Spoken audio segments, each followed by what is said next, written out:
Hello everybody and welcome back to Prehistoric Kingdom, or should I say welcome to Prehistoric Kingdom's newest dev diary. So it's the end of the month, and every month at the end of the month the team releases another dev diary, and I gotta say I'm really looking forward to it, and I always look forward to these pretty much every month, but they always surprise me. I never know when these videos are gonna come out or when these dev diaries come out. I should obviously just assume the end of the month. However, I have a full-time job. As many of you know, I work at a museum, so this video is probably going to be coming out pretty late on the day that the dev diary was released, or maybe the day after, if things don't go according to plan, but we'll see. So this update 14 is coming out on April 24th, and it's coming out on the public testing branch on Steam on April 2nd. So I believe it was already updated on the public testing branch for their super patrons on Patreon. Now, because I am a Patreon member of Blue Meridian, the dev team for Prehistoric Kingdom, I've been seeing a lot of this stuff as the month has gone through, and they're sort of weekly snippet dev diaries. They're really small, but this here is the free one that everybody gets, the free dev diary for everybody again. So yeah, the public testing branch is going to go live on the 2nd of April. So if you are one of those members of the super patrons that they have, I think they're called the Rangers, over on Patreon, again, you'll get access to that. For everybody else, for me included, we got to wait until April 24th, and that is going to be a phenomenal day. They say that it is officially 24 days until the update. Again, if you're watching this when it comes out, it may be 24 or 23 days until the update comes out, but if you're watching it later, then you can do the math from there. And this is a really good one. I already had a read through this dev diary just to kind of get my thoughts in order and my frame of reference around some of this stuff. And again, we're kind of going into this. Again, I've read through it, but this is unscripted. This is just my thoughts here on a lot of the stuff. And the first thing is this image right here. And they explain in the paragraph above that they've changed the UI a little bit to make it easier to understand the ages of the dinosaurs and the skins that they have. So right now in the game, for instance, in Paleo Springs, we have our Dinosaurus in the park, and one of them has a green skin, one of them is melanistic, and the others have that sort of brown tan skin that they have in the game. And in the UI, they all look the same, no matter what. So this is going to be a really nice change coming to the game, again, in the end of the month. And you can see the age here. So we have these little baby T-Rexes here, and then we have 3 different skins. But not only that, we have a melanistic baby T-Rex right here. And then looking further down, we have 3 juvenile Triceratops here. We have this Triceratops as well with this sort of bluish skin. And then we have either an albino or a leucistic. Kind of hard to tell since I can't really see the eyes, but yeah, this is going to be a great change when that comes to the game.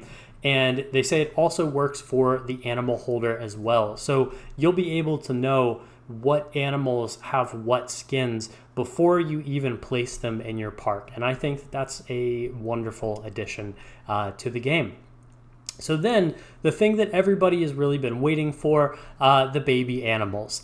This is probably the picture that you have seen the most on YouTube, at least, the baby Spinosaurus. Super excited for this. I believe this is the first time that they have released this image of the baby Spinosaurus. I don't really know if they released it as a Patreon exclusive or not. I can't really remember, but this is the first time we're actually seeing them move. So seeing these little tiny crocodilian dinosaurs swimming and running around, they're just absolutely adorable. But there are even more baby dinosaurs, and I believe that by the time this update is out, they will have babies done for every single animal in the game, both dinosaur and prehistoric mammal, and that is wild to think about. So the next one that we have here is the Carmarasaurus. This is a sauropod dinosaur that we will be putting into Paleo Springs here eventually. This is specifically Carmarasaurus grandis with that beautiful sandy colored skin that it has here. And these little babies, you can kind of get a sense of scale here from these ones that are further back next to the adults there. They are genuinely a lot larger than I would have imagined them to be. I know a lot of the other sauropod babies, especially like Argentinosaurus and I think Brachiosaurus is one that they showed, are really, really, really small. And yes, this is really small in comparison to the adult, but it still is a lot larger than I would have previously expected to see. Moving on, then we have the Ankylosaurus. Absolutely adorable with its smiling little face here, and you can kind of notice here in the back, it's kind of hard to see, so let me blow up this image here. Maybe you can see it a little bit better. The tail club is not fully formed. It's not fully hardened, and these osteoderms are not super big and armorous, I guess. Is that a word? Armorous as the adult is, and same with these nubs here. Kind of reminds me of what's that dinosaur's name? Bumpy from Jurassic World, the TV show, Camp Cretaceous. That's the name of it. Kind of reminds me of Bumpy, and kind of is super adorable.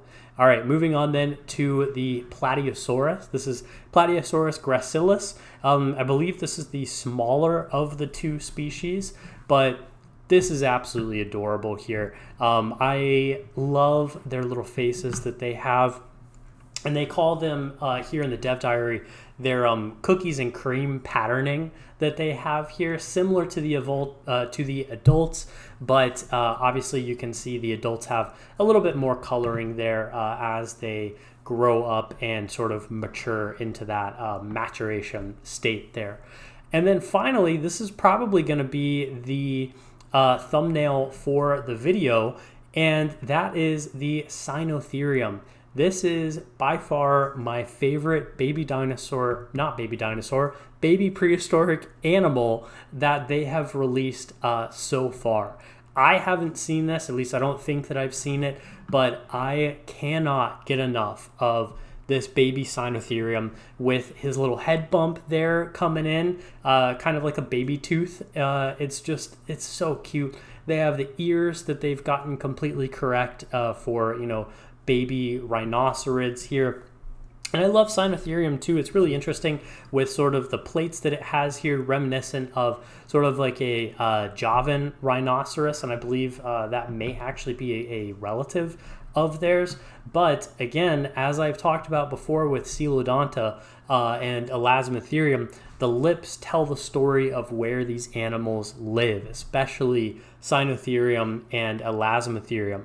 These are animals that live not in grasslands, but in really shrubby environments. And similar to, again, like I've talked about, I think in last month's Dev Diary video, that sort of nub on the lip there indicates that they would be pulling branches from bushes and twigs from tiny shrubs and trees and things like that. So this is an animal that would not have lived in a larger open savanna environment.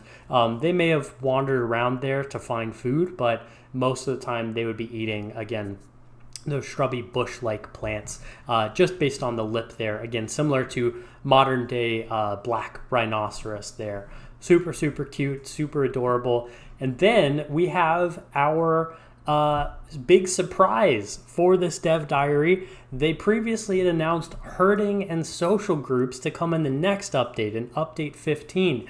But they surprised us all, and they said that it is now coming on in update 14. They did some work with it, and they got everything working as it should, and they decided to release it a lot earlier than they had originally planned.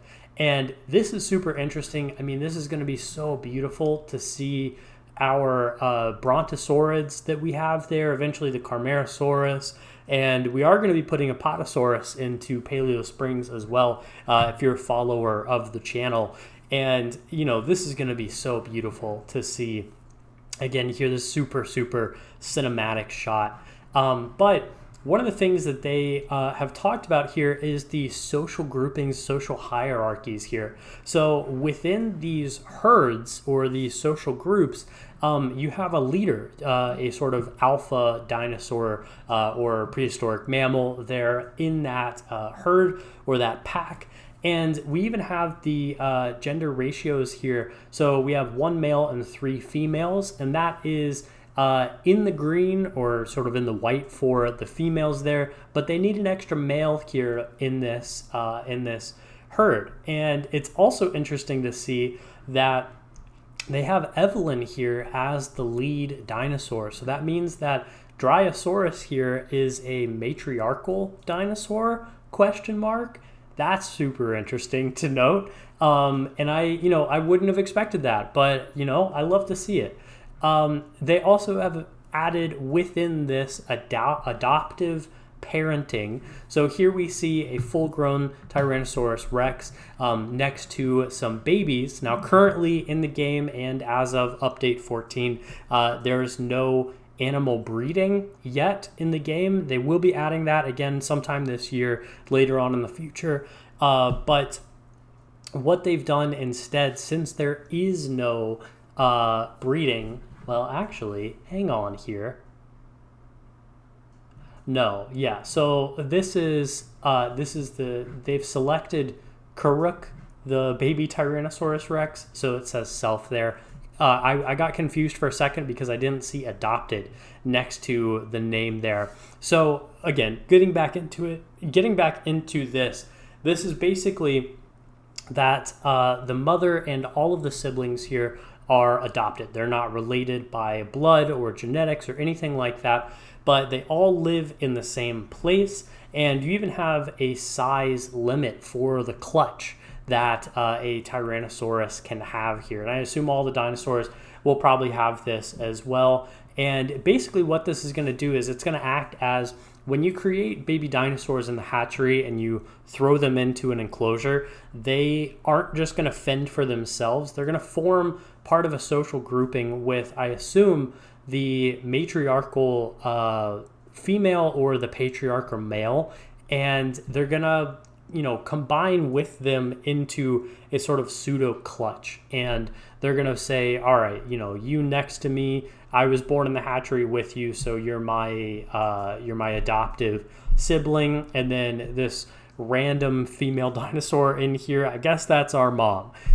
So that's kind of how it's going to work. And, it'll be really interesting when they do get actual parenting and actual breeding in the game. I really hope that when they do have actual breeding, that there's eggs. They've gone this far. They've added the seamless growth between the different growth stages. Blue Meridian Prehistoric Kingdom team, I beg you, give us eggs, give us nests that these animals have to make. Or in the case of the mammals, give us live birth. Don't make it R-rated, but give us something here as well. Yeah. So anyway, moving on here, they added some animal awareness and socialization. So what we have here is the different trills and sounds that these dinosaurs make. So we have here a Leiolanosaurus, and this is the regular call that it sort of would make in a normal day-to-day setting. And then here we have a sad or distressed, again indicating the welfare is not good. And then angry trills as well. They say beware of the Leiolanosaurus.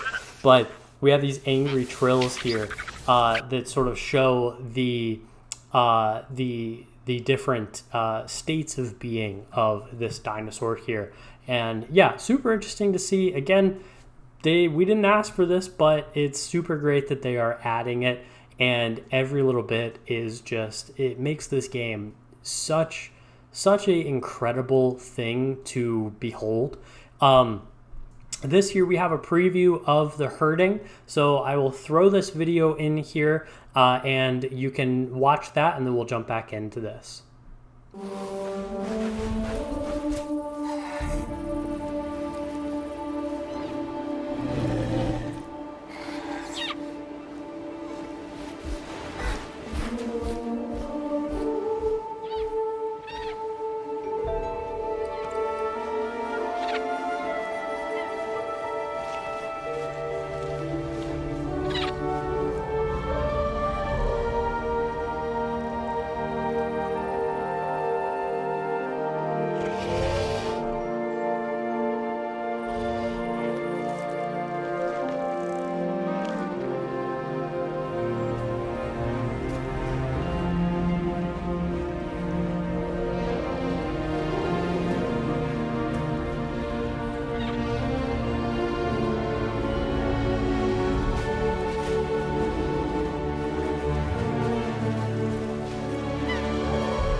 All right, so jumping back in now into update 15. This is the next update, not the one that's coming out now, but the one that's coming out at the end of April, but the one that's coming out after that. We don't have a release date for that, but super excited for this one too.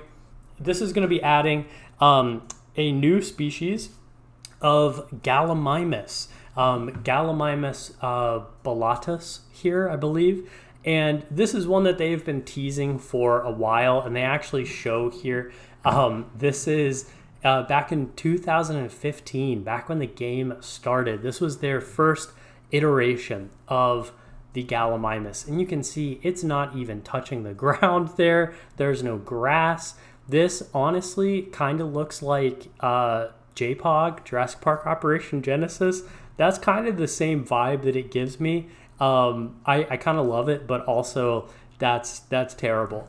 And then they went to the 2017 demo here, and I believe this is the one that I saw years and years ago that really got me interested in this game because they had feathered dinosaurs.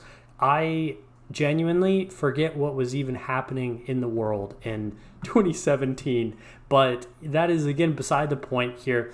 And we have these 3 skins that now they've made. This is the one that they've been teasing the most of, this first skin here. You can see the size reference of how big these are. Genuinely a lot bigger than I would have thought they would have been, but really interesting to see. They're kind of sort of the like the ostrich of the park. Again, Gallimimus means chicken mimic because they would have looked and acted probably pretty similar to chickens or big large birds.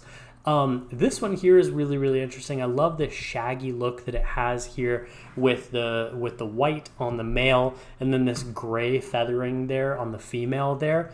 And then we have this third one here, and this is super interesting. I have not seen this one, but I love this red, orange, pink coloration that it has, and the little tufts of hair that it has on there too. These kind of look like the Tina Turner chickens that I'll throw up on screen now. I found the name of them earlier when this Dev Diary released, and I was bored at work. I made a slide that I'll throw up on the screen now just to sort of explain to you the different types of these Tina Turner chickens, but basically they call them that, or colloquially call them that, because of that tuft of hair on their head, similar to the singer Tina Turner, if you know who I'm talking about. I'm not going to put a picture of her up on screen then. And then we have the Paleobotany in the next update as well. Super, super excited for this. And I gotta say, as excited as I am for a new species, I'm always excited for a new species. I might be the most excited for the Paleobotany just because it adds even more, landscaping and detailing potential in our parks. And it also adds, a real sense of history. And you can make so many cool things. I can imagine now the amount of greenhouses that we're going to make. Maybe we'll make an education discovery center where we have some of these plants growing in there so guests can get an up-close view of them. Super, super great. This one is probably the one that I'm the most excited for, the Araucaria. This is a different species of the same genus that is currently alive today. Again, they call it the monkey puzzle tree, but we actually have Araucaria here in Florida where I live. And they're pretty much everywhere. I don't think the state of Florida classifies them as invasive, but I see them enough places in just random wild places that I would say they are probably going to quickly become a invasive exotic species, at least here in Florida. And then moving on, we have another tree. This is super interesting. Again, I am not a paleobotany expert, so I'm not that familiar with a lot of these plants, but I love to see them anyway. This is a mixed foliage example of the scrubland habitat. So this is sort of what that scrub would look like. Very different to what the scrubs look like in the world today. Again, sort of framing off of my reference here in Florida, we have scrub habitats that are very shrubby and scrubby, but also very sandy. Part of the thing that makes a scrub habitat a scrub is the amount of sand in that soil so that the water drains super, super quick into, aquifers below or into groundwater reservoirs there, making it so that a lot of these plants that grow have to have really, really deep tap roots and also tend to grow pretty short there. So it'll be interesting to see these trees here, in that scrub environment.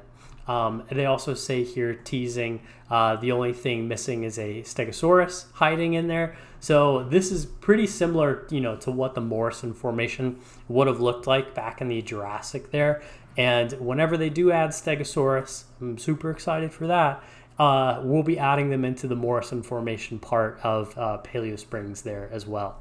Moving on now to some other plants. Again, we're not going to go too much in detail. We got some lily pads in there. We got duckweed or something like that.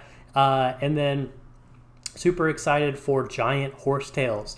So for everybody in my comments of the Plateosaurus habitat, when I said that I wanted to put horsetails by the riverbank, I did put horsetails from the wetlands biome that they have in game right now, but this is what I meant.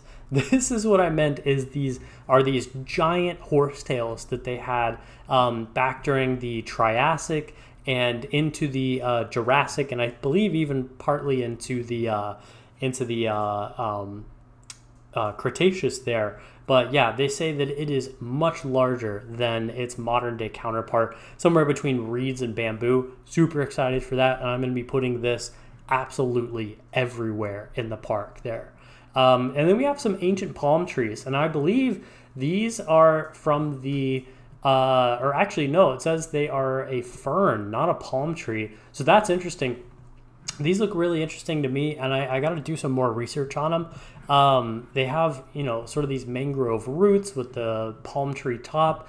I don't know what era these are from. If you know in the comments below, definitely let me know. To me, just right off the bat, the scaling of the bark here and then the fact that it's a fern kind of gives me Carboniferous or Devonian period times. But again, I don't know. And then lastly, this update's getting really, really long, or this video is. So we'll end it off here with the last thing that they teased, update 16, the terrarium update. So the next update, 3 updates from now, and they are going to release this guy. And Simosuchus, this is probably one of my favorite little miniature dinosaurs that they have teased in the game so far. It is a miniature crocodilian, and that little face is just absolutely adorable. They have here the make them kind of cute sketch. I hope that they add plushes or stuffed animals into the game, and that we could have these in a gift shop, because I am team Simosuchus all the way. This is amazing, and the Simosuchus will absolutely, I am calling it right now, when this update comes around, or when those dev diaries come around and they start releasing the in-game images of Simosuchus, every thumbnail across YouTube is going to be using them, including me. But every thumbnail that you are going to see for those dev diaries, you heard it here first, that they're all going to be using that. All right, so that's enough rambling from me. This was a shorter dev diary than usual, but pretty much the same amount of time for my videos, somehow still around, you know, the 24-30 minute mark there. So again, enough rambling from me. I want to thank you again so much for watching. There are a million things that you could have been doing today, and you chose to spend a little bit of that time here with me and watch me go over this newest dev diary. Let me know your thoughts in the comments below. I love to hear from you guys. I would love to know your thoughts on all of these updates that are coming to Prehistoric Kingdom. Let me know any research that you're doing on any of these animals. Yeah, let me know what you would like to see on the channel. But anyway, that is enough from me, so I will let you all go. Thank you so much for watching. Again, I will see you all in the next one. Take care for now.